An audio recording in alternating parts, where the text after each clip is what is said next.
સ્થાનિક સ્વરાજની ચૂંટણી પહેલા જ પાટણની રાધનપુર વિધાનસભા કોંગ્રેસને મોટો ફટકો પડ્યો છે, જેને લઈને વાત કરવામાં આવે તો સાતલપુર તાલુકા કોંગ્રેસ સમિતિના નવા પ્રમુખ તરીકે પરબતભાઈ આહિરની વરણી થતા જ કોંગ્રેસ આગેવાનોમાં નારાજગી જોવા મળી અને તેને લઈને કોંગી નેતાઓએ રાજીનામા આપી દીધા છે। પ્રમુખ પરબતભાઈ આહિરના વિરોધમાં કોંગ્રેસના આગેવાનોએ રાજીનામા કરી દીધા। 100 થી વધુ કાર્યકર્તાઓએ કોંગ્રેસમાંથી રાજીનામા આપ્યા છે, જેને લઈને વાત કરવામાં આવે તો હવે આ આગેવાનોએ કોંગ્રેસમાંથી છેડો ફાડ્યો છે।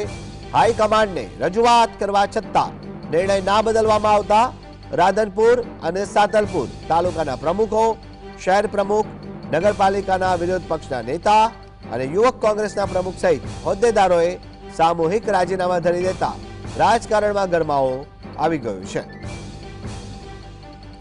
વધુ જાણકારી માટે ફોનલાઈન પર જોડાયા છે સંવાદદાતા અલ્કેશ। જે અલ્કેશ, જણાવશો, રાધનપુરના સ્થાનિક રાજકારણની વાત કરવામાં આવે તો ભૂકંપ જેવા સમાચાર કહી શકાશે, કારણ કે કોંગ્રેસમાંથી 100 થી વધુ કાર્યકરોએ રાજીનામા આપી દીધા। શું છે સમગ્ર મામલો, સમજાવશો?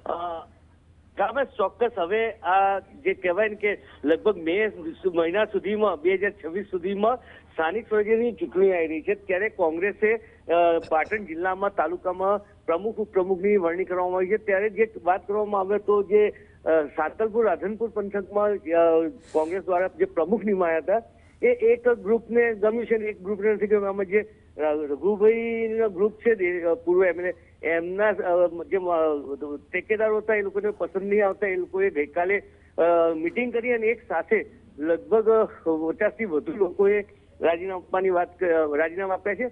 તો બીજી બાજુ જયારે જિલ્લા પ્રમુખ ગેમરભાઈ દેસાઈને પૂછતા એમને જણાવ્યું કે હું આજે જઈશ અને જે આ ઘટના ઘટી છે એને હું ફોલોઅપ લઈશ અને શું કરવા માંગે છે, એમને ક્યાં તકલીફ છે, શું છે એને। પરંતુ જે રીતે અત્યારે હાલ હવે ઇલેક્શન આવી રહ્યું છે, એક બાજુ ઇલેક્શનની તૈયારી ચાલી છે જે ભાજપ, તો બીજી બાજુ આ કોંગ્રેસમાં આ રીતે જે ડખા પડતા હોય એને લઈને ક્યાંક ને ક્યાંક આવનારો સમય વર્તી મેળવ ચાલુ થાય તો નવાય નહીં। જી અકામે અલ્કેશ, એક પ્રશ્ન ઉપસ્થિત થાય છે કે પાટણની વાત કરવામાં આવે તો પાટણ જિલ્લામાં કોંગ્રેસ તૂટી રહી છે। રાધનપુર, સાતલપુરમાં રાજીનામા 100 થી વધુ કાર્યકરોના પડી ગયા।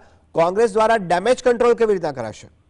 જી ચોક્કસ, આજે જે જિલ્લા પ્રમુખ ગેમરભાઈ દેસાઈ છે કોંગ્રેસના, એ આજે ત્યાં સાંતલપુર પહોંચવાના છે। રાધનપુર પહોંચી કાર્યકરો અને જે રાજીનામા આપનારા છે લોકો વચ્ચે બેઠક કરશે અને ક્યાં મુદ્દો નડ્યો છે, કારણ કે એક જ સમાજના બે, જે આહિર સમાજ કહેવાય એ આહિર સમાજના બે લોકો વચ્ચે હરીફાઈ હતી પ્રમુખની। એમાં એક પરસોભાઈ આહિરને જે આપવામાં આવ્યું પ્રમુખને, એને લઈને બીજો એમના પોતાના સમાજના જ લોકો નારાજગી થઈ હતી, એને લઈને આ જે પ્રશ્નો ઉપસ્થિત થયા। હવે આજે ડેમેજ કંટ્રોલની માટે એ લોકો તૈયારી કરશે, કારણ કે જે કહેવાય ને કે આવનારો સમય ચૂંટણી સ્થાનિક સ્વરાજ્યની છે, આની અસર વધારે બીજા તાલુકામાં ના પડે એને લઈને ક્યાંક ને ક્યાંક હરકતમાં આવી ગઈ છે કોંગ્રેસ।